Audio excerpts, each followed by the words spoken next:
So we're going to jump into recommendations. We'll go through kind of the history of the growth of the district.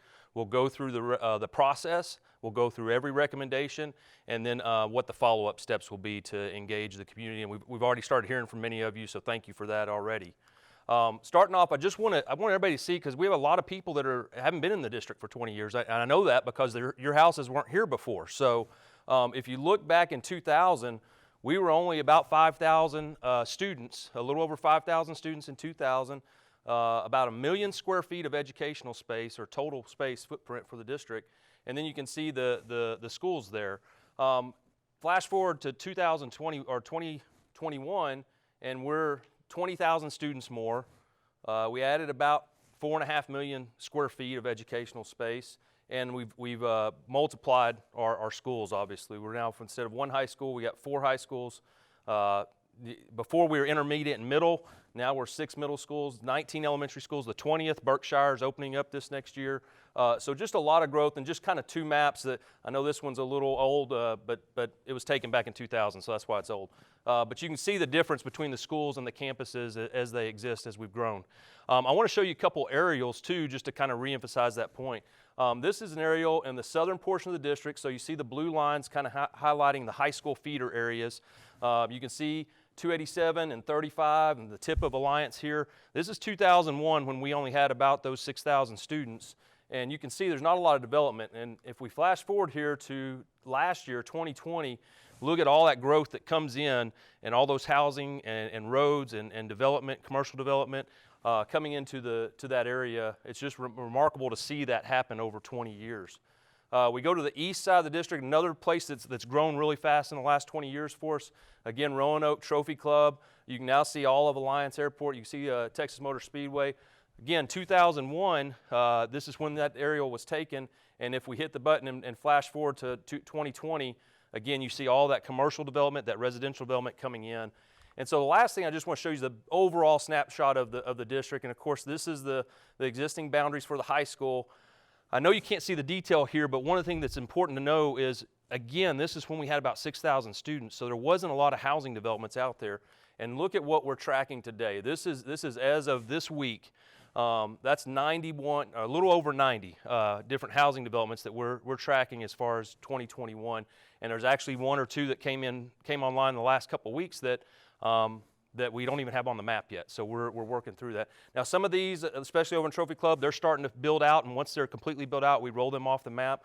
And this is actually doubled, I think, in the time that since you got here, Dr. Warren. I think when Dr. Warren got here, he was about 43, 45, and now we're pushing 90 plus development. So really a big challenge for us. I know it's a challenge for you as a parent with kids and trying to get them to get to the school that you want to go to. Unfortunately, as fast growth districts, that just sometimes has to be changed to help with the growth that we're dealing with.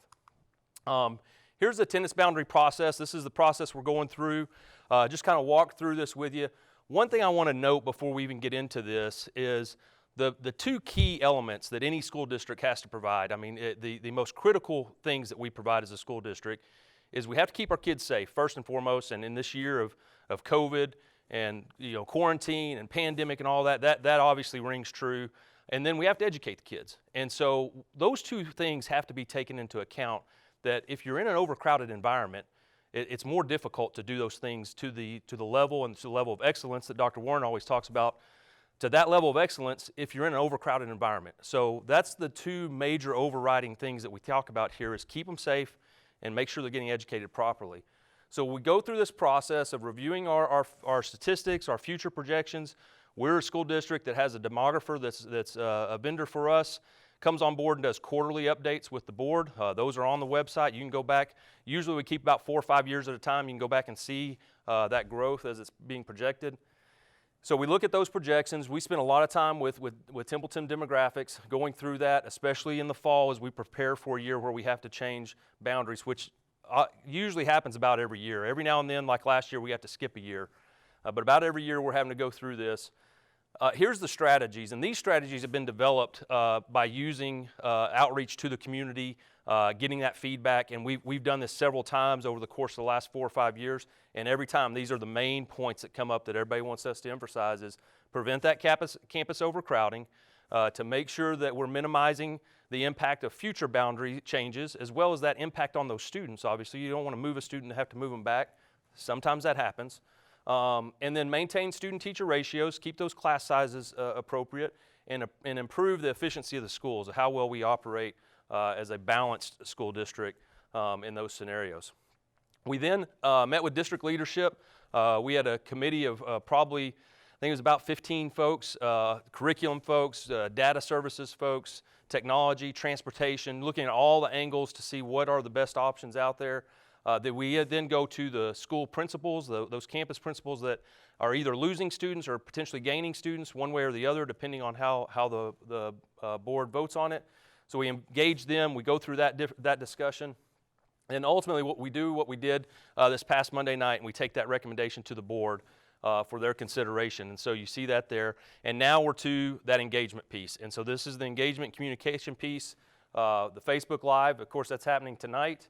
And then you see we got some campus videos. Leslie and her crew are working with communications at every campus level to roll those communications out at the campus-based level. Social media will be active during this time, newsletters, the website, and all this going, everything you see coming out will be asking you to give that feedback to onthegrow@nisdtx.org. So that's kind of our catch email to make sure we gather all that feedback. We want to make sure we have that feedback to take to the board, to cycle through it and get it to the board so they can review it as well as they make these decisions. And then ultimately take it to the Board of Trustees to vote, to establish those boundary lines. We hope to do that on the 22nd of February. We'll take it to the board and they'll decide whether or not that's an appropriate time to do that or not. Really, we try to get that done before we get to spring break, regardless, because there's a lot of people trying to get their schedules, especially at that secondary level. If you're fifth grader going into middle school or even a middle schooler going into high school, you need to kind of know which school you're going to be at. So we want to make sure we do that in enough time so that everybody can adjust their schedule making properly. Okay, we're going to move up to kind of the intersection of 114 and 35. We're going to look at the Cox feeder pattern. So we'll zoom in on there real quick. Cox is one of those schools that's also 850. They have a growth that gets them up to almost to about 950 at their peak currently with the housing that we know that's happening in that area. So we need to get some relief off of Cox, and Roanoke, just that they share a border with, actually has relief and does not have as aggressive of a growth schedule right now.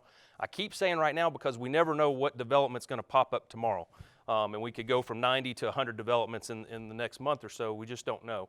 But right now, Roanoke does not have that aggressive of a pattern. So we looked at taking this area here and actually split. There's actually about 4 apartment complexes there. And those multifamily housing, taking 2, leaving 2 at Cox and rolling 2 into the Roanoke feeder pattern. And then you can see what it does for Cox is actually puts them at a great spot. They stay in the yellow. They never really get to the red. Get at their highest point, get to about 860, but nothing that's overwhelming for them to be able to handle. With an 850 elementary school, you can usually get up to close to about 875, even pushing into close to 900 before you really start to feel that strain of all those students there. So we think that balances them out, and it certainly leaves room for Roanoke to continue to grow. Again, here's the aerial there, so you can kind of put that in terms of things you may know and drive by. You can see the 7-Elevens marked. Here's the Roanoke Elementary School up here, and then there's the Shell Station and the area that would transfer over.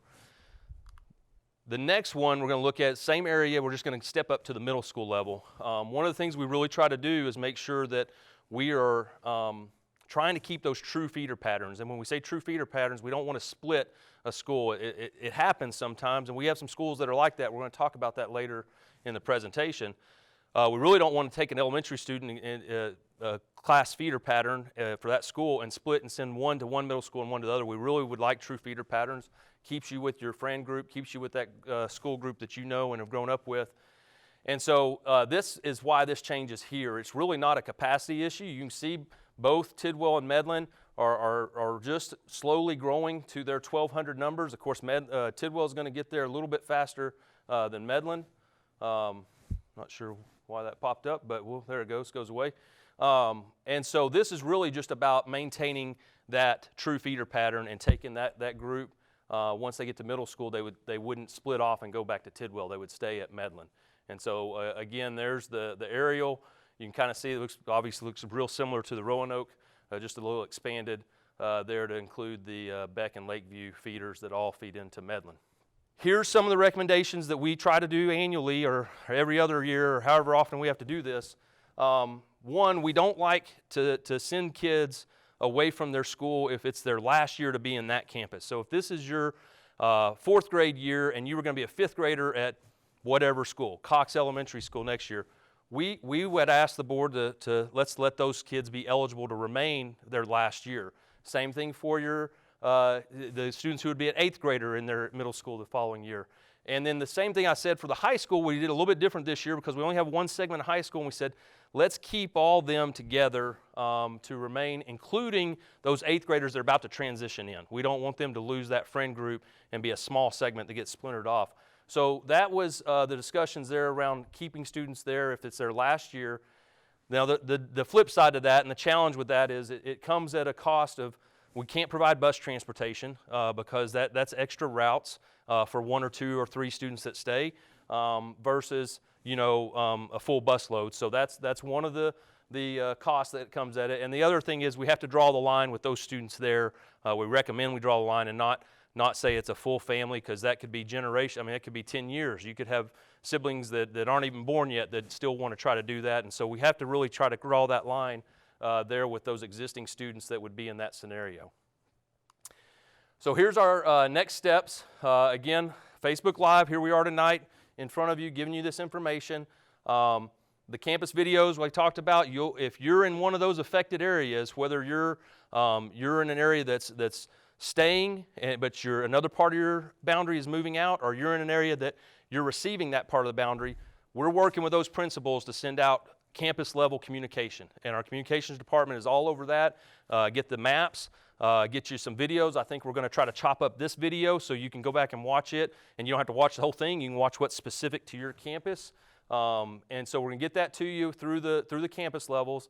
We're going to put a lot of social media posts and website newsletter information out there for you.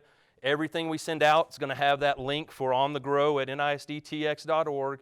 We want to make sure that we're capturing your feedback there and bringing that back so that we can get that to the board again if they choose. They're going to see it again on February 22nd, and if they choose to vote at that time, then we'll know where our fate lies for those boundaries.